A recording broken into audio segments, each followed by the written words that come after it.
SC ST reservation पर supreme court का बड़ा फैसला आया है।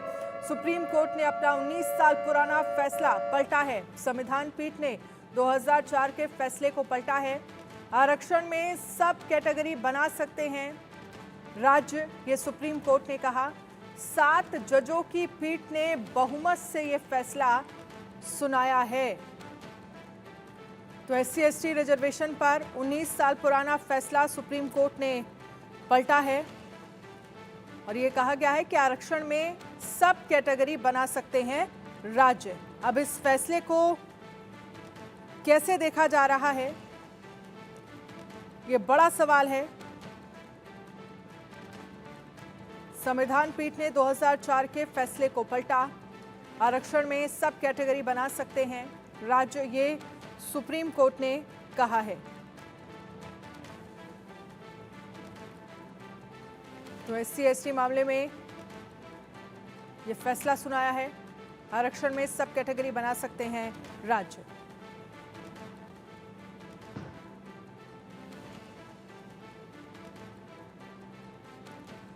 आयुष इस पर ज्यादा जानकारी के लिए हमारे साथ लाइव जुड़ गए हैं। आयुष, जो फैसला सुप्रीम कोर्ट की तरफ से सामने आया है, 2004 का फैसला खुद अपना सुप्रीम कोर्ट ने पलटा है और ये कहा है कि राज्य जो हैं वो सब कैटेगरी आरक्षण में बना सकते हैं।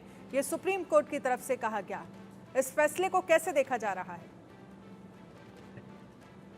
जी बिल्कुल, देखिए ये बहुत बड़ा और एक ऐतिहासिक फैसला आज सुप्रीम कोर्ट ने लिया है, क्योंकि जब भी हम देखते हैं कि रिजर्वेशन की बात होती है, जाति आधारित आरक्षण की बात होती है, तो हमेशा चाहे जुडिशरी हो चाहे सरकारें हो, इससे कहीं ना कहीं बचती हुई नजर आती है कि इस पे कोई टिप्पणी ना किया जाए, इस पे कोई ऐसा बयान ना दिया जाए की वजह से देश में शांति भंग हो या फिर किसी एक व्यक्ति या किसी खास समुदाय की जो आस्था है उसके साथ खिलवाड़ हो या उनको बुरा लगे, वो आहत हो। अनुसूचित जनजातियों को और अनुसूचित जातियों के सब क्लासिफिकेशन को मंजूरी दी है, यानी उसमें और कैटेगरीज जो है वो राज्य बना सकते हैं, उसका सब क्लासिफिकेशन किया जा सकता है, जिससे इन वर्गों के अंदर जो जातियां आती हैं और जो इसमें ज्यादा पिछड़े हुए समूह हैं उनके लिए एक अलग से कोटा इनके अंदर ही यानी इंटरनल कोटा ही अलॉट किया जाए। जैसे मैं एक एग्जांपल लेकर बताना चाहता हूं कि जाति ए के लिए सपोज 18% आरक्षण है, तो जाति ए के अंदर ही एक और ऐसी जाति है जो ज्यादा पिछड़ी हुई है,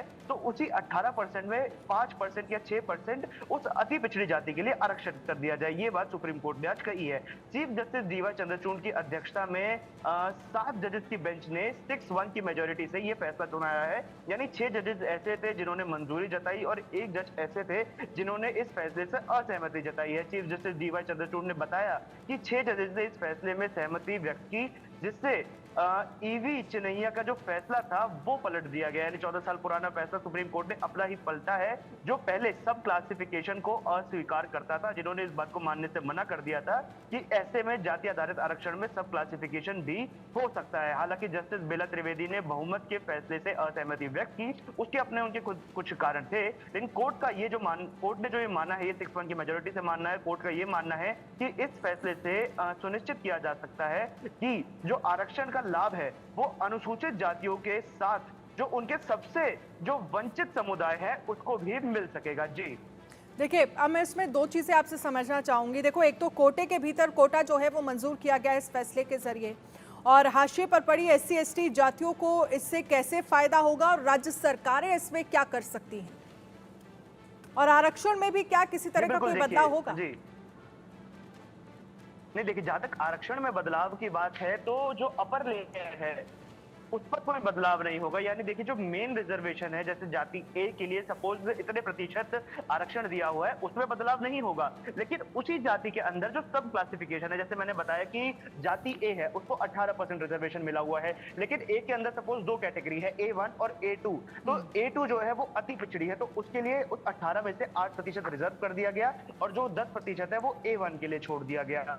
तो ऐसे में इन दोनों जातियों में जो ज्यादा पिछड़ी हुई थी उसको एक 8% का इंटरनल यानी सब क्लासिफाइड रिजर्वेशन यहाँ पर मिल गया। अब बात की गई यहाँ पर एक क्रीमी लेयर की, जो क्रीमी लेयर की बात हमेशा ओबीसी में होती थी कि ये कुछ समुदाय हैं जो ओबीसी की क्रीमी लेयर में आते हैं तो इनको रिजर्वेशन नहीं मिलेगा, या फिर जो बाद में क्रीमी लेयर में आ गए हैं उनसे रिजर्वेशन का जो हक था वो छीन लिया गया था, हटा दिया गया था। हालांकि इसमें उन जातियों को भी कोई आपत्ति नहीं थी, लेकिन यहाँ पर क्रीमी लेयर की बात कही गई है और 6 जजेस ने भी ये बात बताई है कि खास तौर पे अनुसूचित जातियों में जो क्रीमी लेयर है उनका भी क्लासिफिकेशन यहाँ पर होना चाहिए कि क्रीमी लेयर को जो फायदा मिल रहा है उसकी वजह से जो ज्यादा पिछड़े समुदाय हैं उनको वो फायदा नहीं मिल पा रहा। तो रिजर्वेशन जो लाया गया था उसका जो मूल भावना थी, मूल भावना ये थी कि समाज के सबसे पिछड़े, सबसे शोषित, सबसे वंचित व्यक्ति को भी उसका हक समानता के साथ मिल सके, तो उसको सुनिश्चित करने के लिए ये ऐतिहासिक फैसला आज सुप्रीम कोर्ट ने लिया है। जी चलिए, बहुत बहुत शुक्रिया तमाम जानकारी के लिए आयुष।